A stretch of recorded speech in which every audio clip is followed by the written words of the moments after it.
Hello friends, Electronics here, and today we're gonna be playing Kharazim as a Battlefield of Eternity, so let's have a quick look at our team compositions. It's gonna be Kharazim, Gul'dan, Stroll, Merdin, and Zavia versus the Lost Vikings, Gul'dan, Malfurion, Dehaka, and yet another Zavia. So, both teams have a healer, both teams have tanks, which is really nice, and both teams have Gul'dan.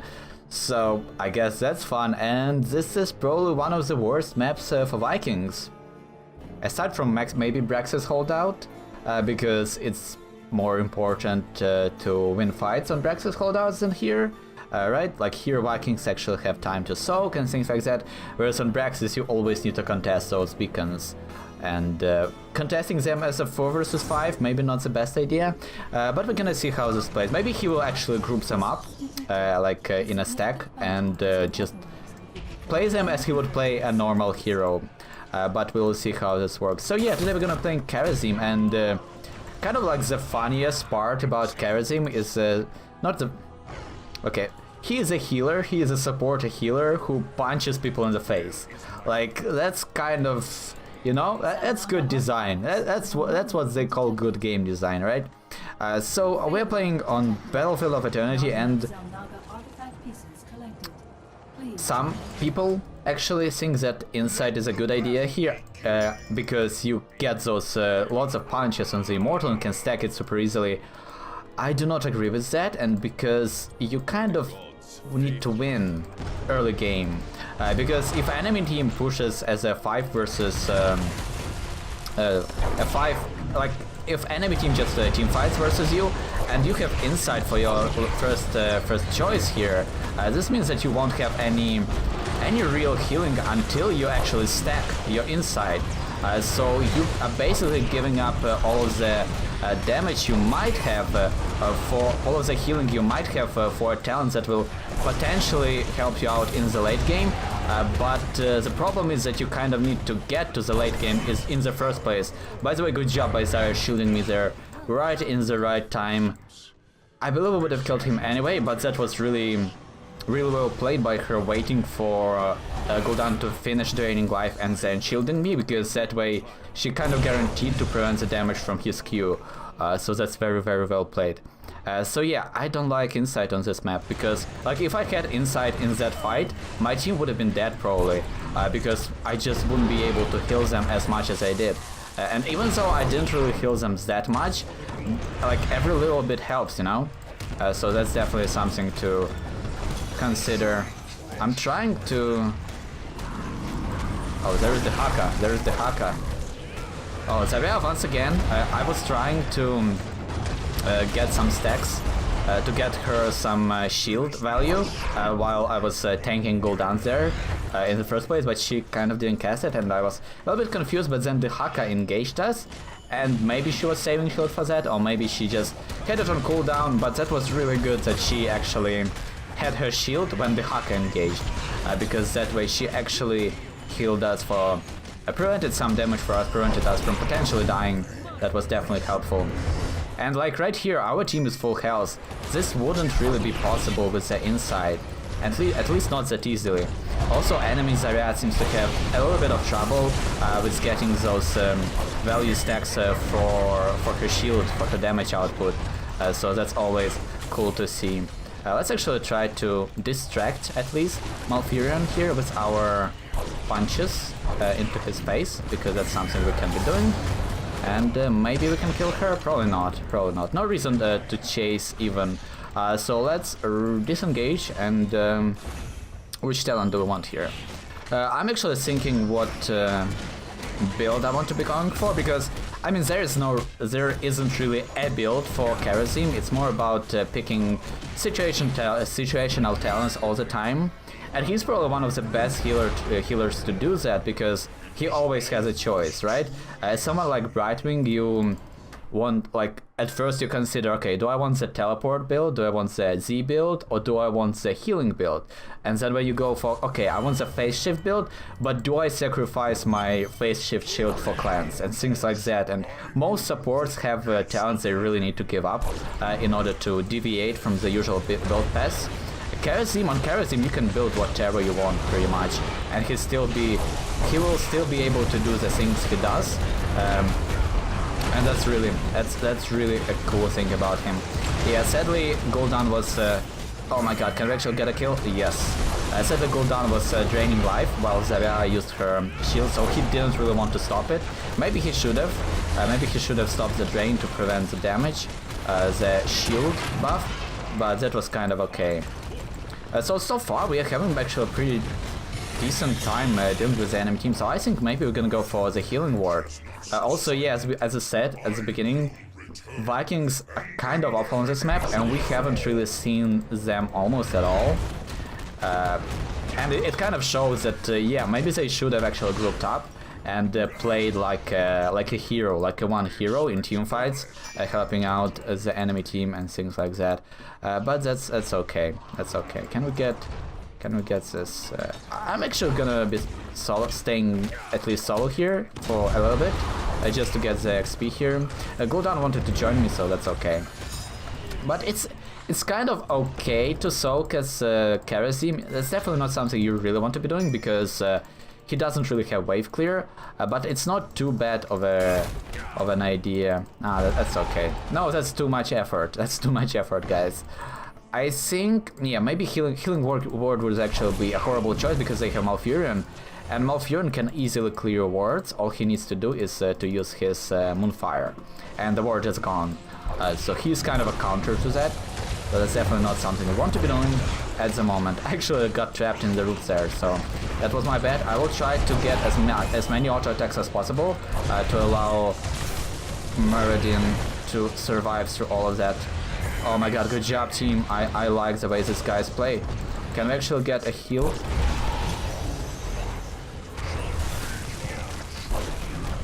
Okay, I will go for the shield. I will go for the shield. If we actually had shields there, it wouldn't be as close as it was. Zarya didn't take any of the corruption. Oh, she actually did tank, but it was only one stack, so we didn't really need to use any of our sustain healing on her, so that's nice. They have the Haka, so I'm gonna go for cleanse, and that way we can just protect somebody from his grab. I thought about using it on Zarya there, because she was stunned by the Haka, so we kind of wanted. Oh no! So okay, so I thought about using it on Zarya, but we didn't really need to, because like I was hesitating, and it was the right choice, because I didn't need to use any of my I didn't need to use cleanser because she wasn't under threat of dying. But what happened then is I kind of committed to killing the Haka, and Zarya shielded him, and then I burned through the shield. That way I buffed up Zarya's damage, and she was able to easily kill me like super fast. So that's always kind of a thing you need to be considering when playing against Zarya. Do you want to burn through the shield and try to kill somebody, or do you just play safe and disengage? And it's probably always a better idea to just play safe, because she will be it's so easy for her to overwhelm you as long as you give her some stacks. I think we're gonna go for 7-sided here, because I just want to kill people. I don't think that we need the palm. Nobody seems to be dying, and since we have Zarya, we don't want to be wasting our palm. Like, if you have tested our medieval on your team, you kind of never want to go on your palm unless you can communicate with them, right? Because if you actually can communicate with them, you can make somebody on your team completely undiable, untouchable, undiable, unkillable, immortal. And if you don't have communication, Divine Palm will most likely be wasted most of the time, unless you go for Peaceful Repose, and then you are kind of completely safe with it. But for this game, I really think that 7-sided strike can be really effective. Even though the Haka can kind of counter it, same goes for Zarya with her shields, but I really think that Unstoppable, can we get... Oh no. Oh no, that just wasn't enough to break through them, sadly. Okay, can we get some more kills here? If maybe Meridian gets a good stun. Oh, there we go, that's a good stun. Yes, good job, Meridian. Oh, that was well played. That was so well played. So yeah, never use 7-sided strike on multiple opponents. It's always a single target. It's always a single target finisher, assassination ability. It's not an AoE damage ability, because if you use it as an AoE, all you would really do is maybe scratch everybody for like 7% health. Please come to me, I will charge to you. That's okay, I'm just gonna charge to a minion instead, then they're gonna get the camp. So yeah, it will scratch like everybody on the enemy team for 7% of their health, and that's pretty much it. Unless you can, unless everybody is super low on health, then you can kind of use it in a group, because somebody will die. But also what it does, it always prioritizes the hero with the most health. So you see where I'm going with it, right? If you use it in a group, it will always hit the person with the most percentage health. So everyone will get down to 93% of their health, right? Instead of somebody getting from 50% of their health to 0, which is a much better usage for it. I will make her unstoppable. Does cleanse actually remove the blind from the isolation? I'm not sure about that. Oh yeah, people say that this ultimate is actually a better mosh pit. That's not true, because mosh pit stuns you. Like if HEC used mosh pit there, all three of us would have been just dancing for 4 seconds. But when Zavia used her ultimate, we were just able to punch her to death. So everyone who says that Zavia has better ultimates than ETC is just completely wrong. It's different. It's definitely different. It's definitely good, but it's not better, because it's different. Like, it cannot be. So for level 13, I think we're gonna go for... I actually don't know what we're gonna go for. Maybe Spell Shield? You know what? I have never used the new Spell Shield. I don't know. I just never played any of the heroes that have Spell Shield. Or maybe it wasn't really necessary to pick it, but the fact that you can actually activate it and control when it triggers is actually pretty awesome, because that way we can kind of activate it when we want it to, rather than it being triggered by a random poison from somebody like Lunara. And now we can just kill him with our 7-sided. But this is exactly what I'm talking about when I'm saying that it's all about assassination rather than doing AoE damage. We're easily able to burst down the Haka to the point where he needed to retreat, and he didn't succeed at that. So that was pretty awesome. But let's go ahead and help out our Zavia friend here. Our heal would actually be in range there, and Malfurion should die. And now let's engage. Oh wow, that was really clutch. That was a really clutch stun by Muradin. He landed the stun right before Gul'dan was able to cast his ultimate. Like, you even heard that, right? You heard the sound effect for the ultimate, but the ultimate itself never worked, and that was really clutch. I mean, obviously it was luck, but it's never like... It's kind of a bad thing to say that something is luck, because it's always about using that opportunity to do something, because if he didn't use his stun, that luck wouldn't have happened, right? So luck, you can always argue that luck is actually skill. It's just a way to interpret it. And once again, let's use our ultimate, and the Haka, poor the Haka, is going to die. So let's make sure that Muradin does not die there. We are rooted. We actually, we don't want to be fighting this too much. Okay, can he survive? He won't survive, but we will be able to clean it up a little bit. Yeah, we don't have mana to heal him, and our auto attacks weren't enough to heal him either. So do we go for the Soothing Breeze here, because we want to mitigate even more damage from the Haka, the stun damage? I don't know. I think maybe we're gonna go for Blazing Fists instead. Yeah, this is like, you can choose any of these talents and every one of them would find a usage. This is awesome. Like, I really like this aspect of Kharazim, the fact that you can do a build on the fly, like you actually make builds on the fly. And this is kind of what Heroes of the Storm was meant to be from the start, right? always adapt to what you see on the battlefield rather than make a preset build before the game starts, right? But even then it's always like, yeah, you can do that, but there are builds that are just a little bit better than others, and so like meta develops and things like that. Yeah, I really think that we're gonna go for Soothing Breeze, because that way we can actually do some... We can actually prevent the value from the root. We can actually save everybody.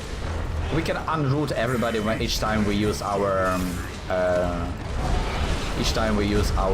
W, our Breath of Heaven. Everyone will get unrooted around us, and that way we can continue pursuit or easily escape. But it seems like to be the end of the game. So yeah, Vikings didn't really see much value this here. Like, I really think that that's what hurt the enemy team the most, and I really think that he should have tried to group them up, because I tried playing Vikings on the maps like Battlefield of Eternity, on Braxis, as splitting them up and trying to get that XP. It never seems to work, and even if it does seem to work, you never feel like you really contributed to anything as Vikings, because they really excel on big maps, where you can actually soak 3 lanes and make sure that your team snowballs and things like... Oh, I should have upvoted Zarya actually, because she... because she did a really good job that game doing her shielding and her damage. Like, she played really well, I think.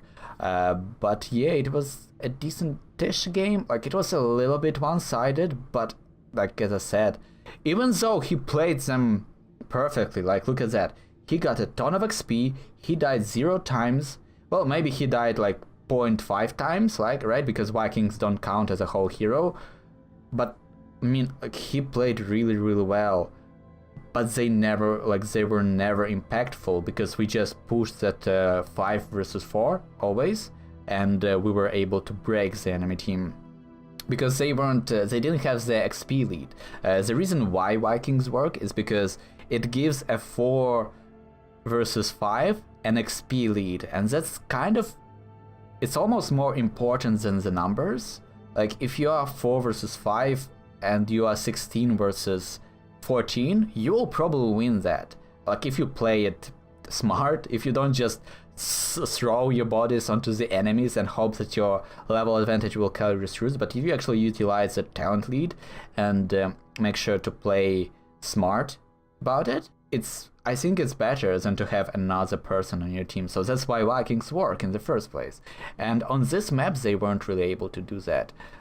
So we can learn something from that, I think.